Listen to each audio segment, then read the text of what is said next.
What's going on, guys? I'm BloodyAbsol, call me Brock, and welcome back to another playthrough challenge video. Today, I'll be seeing if I can beat Pokemon Platinum with a team of only electric-type Pokemon. In Platinum, most electric types don't have the most diverse move pool, so we'll be restrained to electric, normal, and 2 or 3 other types of moves. Something else I should mention is that there are 7 electric types in Platinum, so you could say this challenge is easier because I have more options, but when the most powerful Pokemon in this game is a ground-type spawn of Satan with Stab Earthquake, I don't want to hear it. The rules for this challenge are simple. I'm only allowed to use electric types in battle, no healing items in battle, no revives in the Elite Four, only 1 species of each Pokemon, and no glitches. With that said, let's get started. For the starter, I swapped Piplup with Shinx because we would have to fight a ground-type Torterra later in the challenge, and Shinx is literally 2 routes away, so it would make sense. Once we beat our rivals Turtwig senseless, we headed to Sand Gym Town to get a Pokedex, nicknamed Shinx, realized I was going to name every team member after Lion King characters, and headed to Jubilife City to barge into a school. Huh. Wonder why they're not on a Zoom call. Anyway, we grind a little bit because Simba's going to be our only Pokemon for the first gym. A gym with 2 ground types. Yeah, we need Bite before then. At level 13, we beat ground fairly easily, Simba evolves in Orbor Gate, and we enter the city. By the time we found Rourke and dragged him back to his gym, we had Bite, so we literally chewed up and spit out his Geodude and Onix. Crunchy. Against Cranidos, I had Simba use Charge to boost its Spark for the next turn.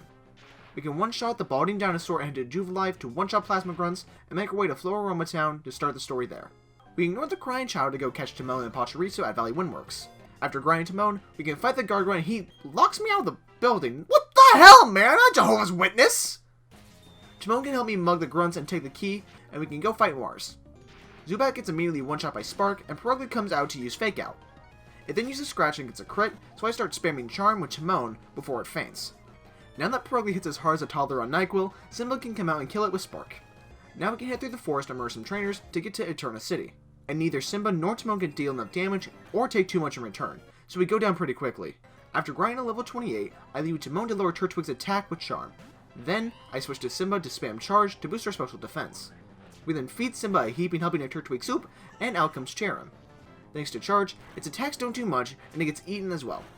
Lastly is Roserade. I had Simba spam Leer, while it chipped us down with Grass Knot and Magical Leaf. Since its defenses were dropped so much, Timon can come out and finish things with Spark. Once night falls, aka me changing the time on my PC, we can enter the forest and break into this creepy mansion. Once we see a ghost or two, you know, normal Pokemon things. Wait a second. Ooh, regularly scheduled programs. When we turn on the TV, we can catch the Rotom that pops out and leave the Freaky Deaky Voodoo house. Now that we have a 3rd Pokemon, we can infiltrate the Galactic Building. Side note, shouldn't Evo Team hideouts be secret? Galactic has 2 large buildings, and it's very obvious they're housing not so good things. I can't be the only one that thinks that's kind of weird, right? Anyway, the battle against Jupiter was easy. Spark takes out Zubat, and Timon uses Charm on Skuntank to weaken its attack before fainting.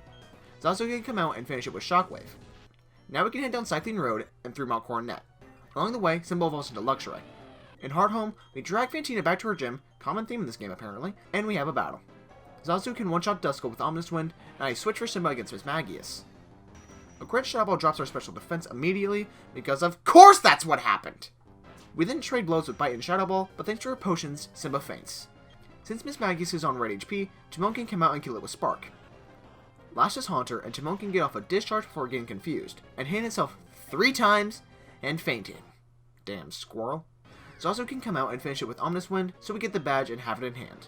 We get jumped by our rival, and murder him! Anyway, we make our way to Slacehorn Town and grab a Thunderstone from the ruins. Which reminds me, I forgot about an Eevee back in Hearthome, so we head back there and evolve it into Jolteon. On our way to Vilstone, we slaughter the trainers and grab the TM for Shockwave so Jolteon can have a stab move. Against Melee and her Meditite, Zazu can one-shot with a super effective Ominous Wind and get off a Shockwave when Machoke comes out.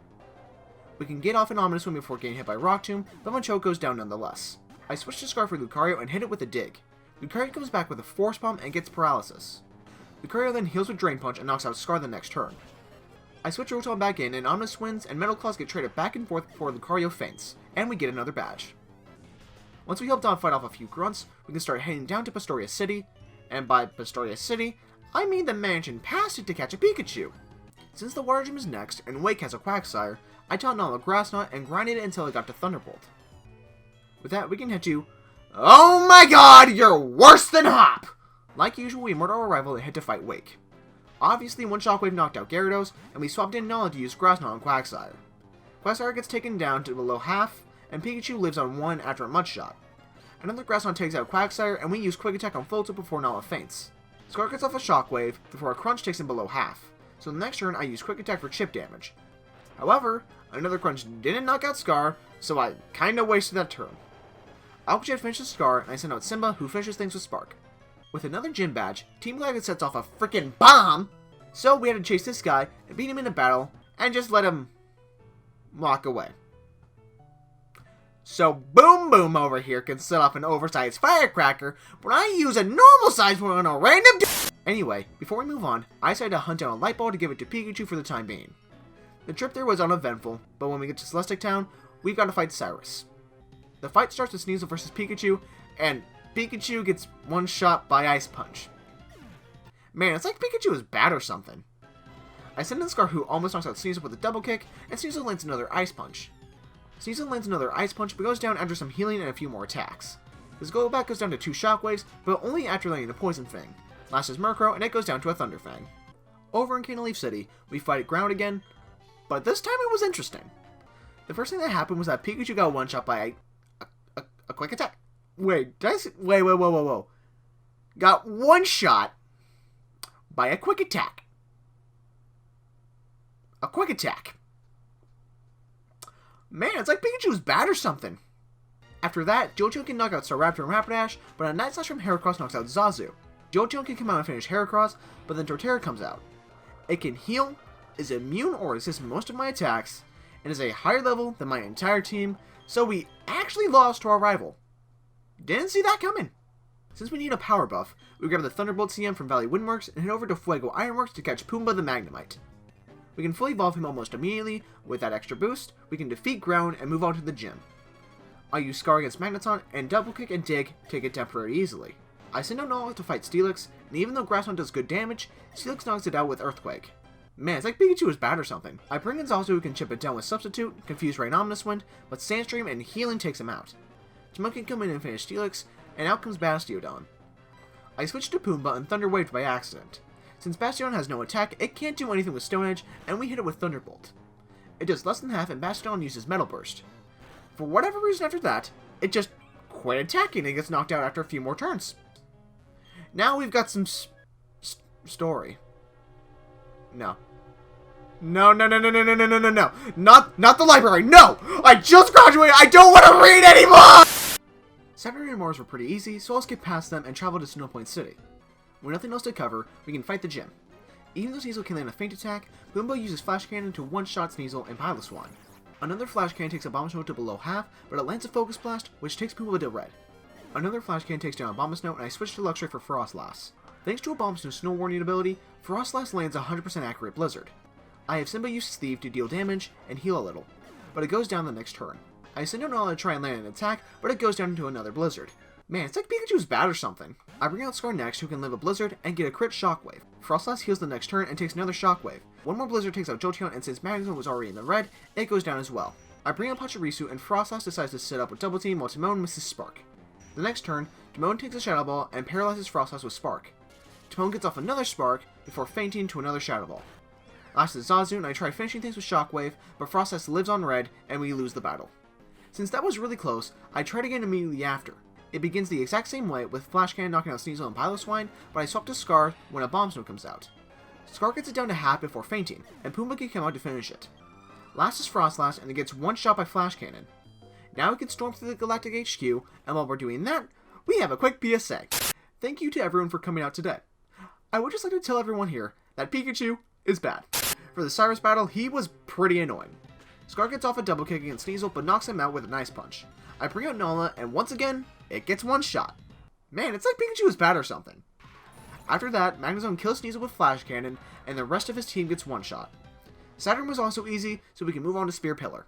The battle against Mars and Jupiter was easy, but it was entertaining, so I'm going to talk about it. As we all know, the rival's Munchlax is absolutely useless in this battle, so I started attacking it instead. After 3 turns of it doing nothing, it finally gets the memo and decides to attack the Bronzor with a body slam. After that, 2 more ground Pokemon get knocked out, and he runs away crying before the fun stuff happens. And by fun stuff, I mean the end of the world. Huh, that came out wrong.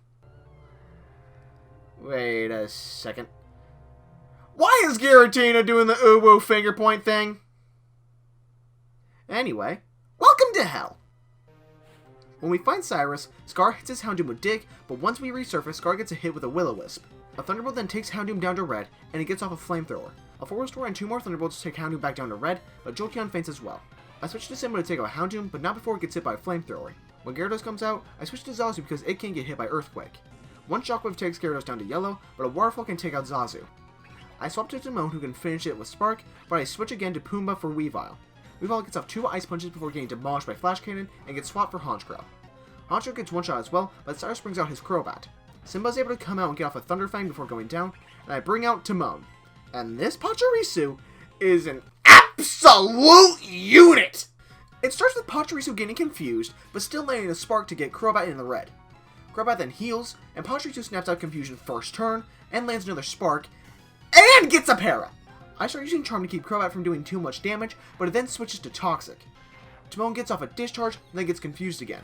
The next turn, Timon then hits itself, but Crobat gets paralyzed, so basically a waste of time. The next turn, however, the best way to describe this was a yes, no, oh hell yes situation. I'm coining that. The yes is Timon breaking through Confusion and laying a Discharge. The no is Crobat living on red. The oh hell no was Crobat laying a Cross Poison and the Toxic damage.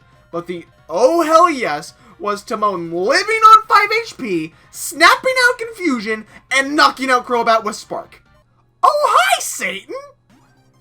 We catch Giratina and move along in the story. Now that we have access to Sunny Shore City, we can catch the last Electric Pokemon in this game, Electabuzz. Since this Pokemon has the most diverse move pool of the Pokemon available to us, we go around the region on a TM hunt while fighting Spare Trainers in the process. Since I changed impossible evolutions, once Mufasa reaches level 40 while holding the Electrolyzer, it evolves into Electivire. Now in Sunny Shore City, we can find another Thunderstone to evolve Nala into Raichu. Maybe it'll stop getting one shot, who knows. Once we drag Volkner back to the gym, we can have a mono-electric battle. It starts with Jolteon versus Jolteon, but since Scar can use Dig, it only takes a couple to beat Volkner's. Next is Electivire Mirror Match, but since Mufasa can use Earthquake, it was pretty easy. Against Raichu, Zazu can come out and use Substitute to tank Charge Beams. Zazu can then whittle down Raichu with Shadow Balls. Against Volkner's Luxray, Zazu can get off 2 Shadow Balls before getting taken out by a Crunch. Nala comes out and it can almost knock out Luxray, but then Luxray heals. After getting hit by a Thunder Wave, Luxray can knock out Nala with Crunch. Well, at least she didn't get one shot this time. I send out Simba to get Volkner's Luxray down to red, but since it gets paralyzed the same turn, Simba can take it down with one more Crunch. Now that we have 8 gym badges, we can now head towards Victory Road, and once we make our way through the path, we can finally enter the Pokemon League and... God damn it! Since we have to fight ground again, and since this script feels long as is, I'll cut to the chase. He has 2 Pokemon with Earthquake, Torterra, and Snorlax, but we can get past those 2 by a hair and win. Now we can actually take on the Elite Four. First is Aaron and his Yanmega, who gets one-shot by Scar's Thunderbolt. Heracross also takes a Thunderbolt to the face but retaliates with Mega Horn. Jolteon can live in red health and knock out Heracross the next turn. I switch to Nala, who can one-shot Vespiquen with a crit Thunderbolt. Next is Scizor, who gets one-shot by Fire Punch, and Drapion takes a couple Earthquakes to go down, but we beat it nonetheless. Next is Bertha, and since she uses ground types, I wasn't expecting this to be easy. Whiscash sets up a Sandstorm before getting taken out by 2 Grass Knots. Against her Hippowdon, I had Pumbaa use Magnemize to avoid ground type attacks for a little while. This lets Pumbaa get Hippowdon down to red HP before fainting. Raichu comes out next and finishes Hippowdon with Grass Knots and one-shots Golem and Rhyperior with the same move. Light Scar's too light and part flying type, so I swapped to Zazu to try and stall it out with Toxic and Substitute. It would have worked much better if it weren't for Burn from the Fire Fang and Sandstorm. Zazu eventually faints and I bring out Mufasa. Fire Punch takes Gliscor down to like 1 HP, and Gliscor knocks out Mufasa with Earthquake. Poison finishes Gliscor and we can move on to Flint. First is Houndoom versus Jolteon, and Scar can win with Dig and Thunderbolt. But then Infernape comes out and takes out my last 3 Pokemon. That thing has Flare Blitz and Earthquake. Yeah, we gotta grind. After grinding for a bit, we can head back in and make it to Flint with 5 Pokemon. Houndoom gets one-shot this time by an Earthquake, but we can make it past Infernape this time, but only after Scar and Nala go down. The rest of his team falls to an Earthquake, and we move on. After the annoyance that was Flint, Lucian was pretty easy. Mr. Mime and Bronzor get taken down before they can deal any damage, and Espeon outspeeds to deal out Psychic, but it gets dealt with by Luxray. Alakazam gets taken out by 2 Shadow Balls, but Gallade was annoying to say the least. It takes a Thunder Punch and he heals with the berry. Gallade then uses Psycho Cut, which takes Elect Fire down below half, and Gallade lives 1 more Thunder Punch.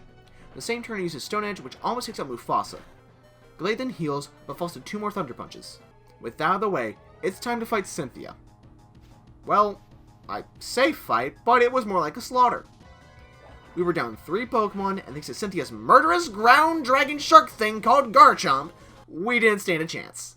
After several more attempts with my team being at a higher level, and making it to Cynthia with more Pokemon, we still couldn't beat Garchomp. However, after grinding my team to the upper 60s, we can make it to Cynthia with my entire team still standing. It's Puma vs Spiritomb first, and I start with Magnet Rise. Spiritomb gets off a critical Dark Pulse, but it doesn't do much. Spiritomb goes down to a couple Flash Cannons, and since Magnet Rise is still in effect, Garchomp uses Flamethrower, which does big damage. This allows Puma to fire off a Flash Cannon before going down. Zazu comes out next, and can get Garchomp's health low enough to activate its berry with a Shadow Ball. The same attack drops Garchomp's special defense, which allows Zazu to knock it out the next turn. After that, Johto can knock out Lucario with a Thunderbolt, Symbol can take out Togekiss after a rally of attacks and healing, then Mufasa can one-shot both Milotic and Roserade with Thunder Punch and Fire Punch respectively, winning us the fight and making us the champion with only Electric-type Pokemon. So, I wasn't expecting the rest of Cynthia's team to be the absolute cakewalk that it was. Something I didn't realize about this challenge is that there were so many ground-type moves late game. Take the Elite Four and Champion for example. Bartha and Cynthia are obvious, but Flint's Infernape and Lucian's Bronzong both know Earthquake. And then of course, there's the rival with his Torterra, but I brought that one onto myself to be honest. This challenge was also the first where I had access to more than 6 Pokemon, but choosing who to ditch was fairly easy. Since Pachirisu has the worst move pool of the electric types, it made things pretty easy. Sorry Pachirisu, you're incredible in the Distortion world, but that's where your run had to end. Anyway, I guess the big question is, can you beat Pokemon Platinum with a team of only electric type Pokemon? And the answer is, yes. Yes you can. Thank you so much for watching this video. If you did enjoy, please like, subscribe, and comment down below what challenge you'd like to see me attempt in the future. On that note guys, I'm BloodyAbsol, and I'll catch you guys in the next video. Peace.